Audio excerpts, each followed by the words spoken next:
but fat and flour, right? Okay. Right, but in this case, because we are cooking the soup, you want to actually use the natural butter, right? Okay. So you cook only the butter and flour. And that is actually to let the butter melt and then to stir in the flour slowly, right? Now, because this is more or less a white soup we're trying to make, we don't want to let this food discolor, okay?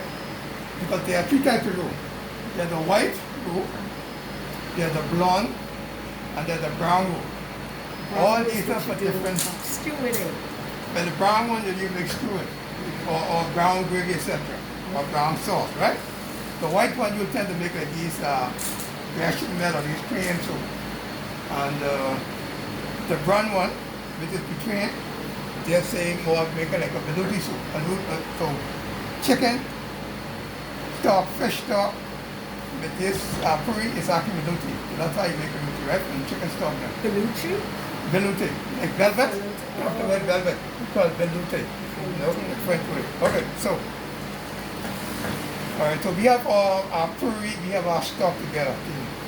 Now, since the time now we did second this. So I can melt the butter.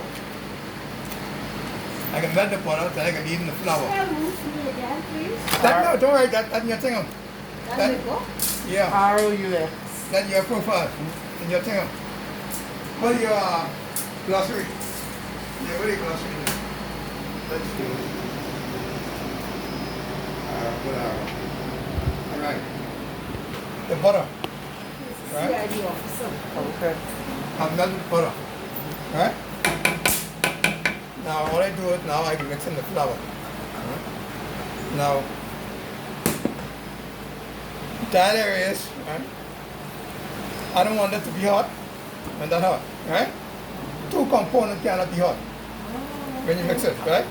Because if this hot and that hot, when I add this, it will like explode. And like, explode you. So one gotta be sort of warm, right? And one could be sort of like hot or something, right? The two can't be very hot. That's why as soon as it melts, I cut it off and I add the flour, cold flour, so don't.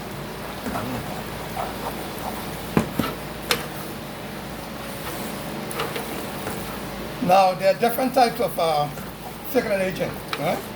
This is what you call a thickening agent.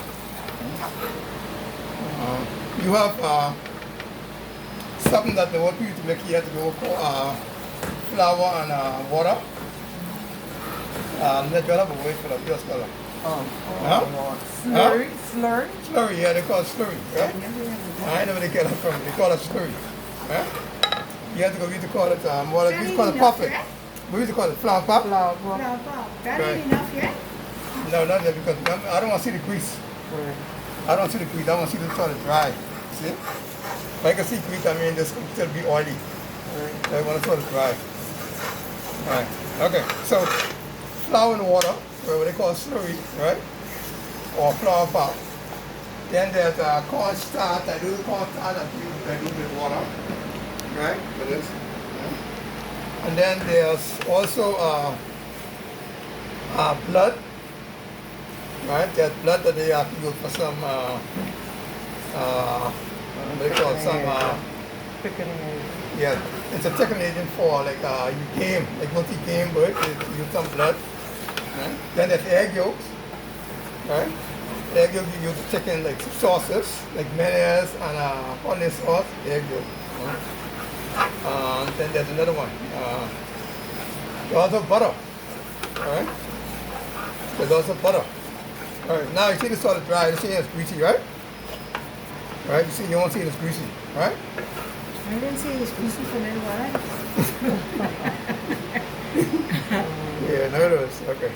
Tied up, you want it completely dry.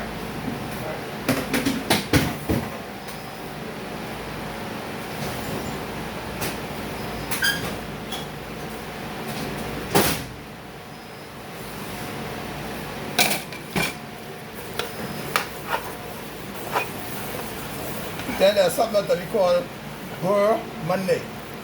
Like beurre Monday. B-E, yeah, beurre, butter, Monday, kneaded butter. Alright? So this could almost be classed like kneaded butter also. Right? Because all I did melt the thing, I mix in the flour.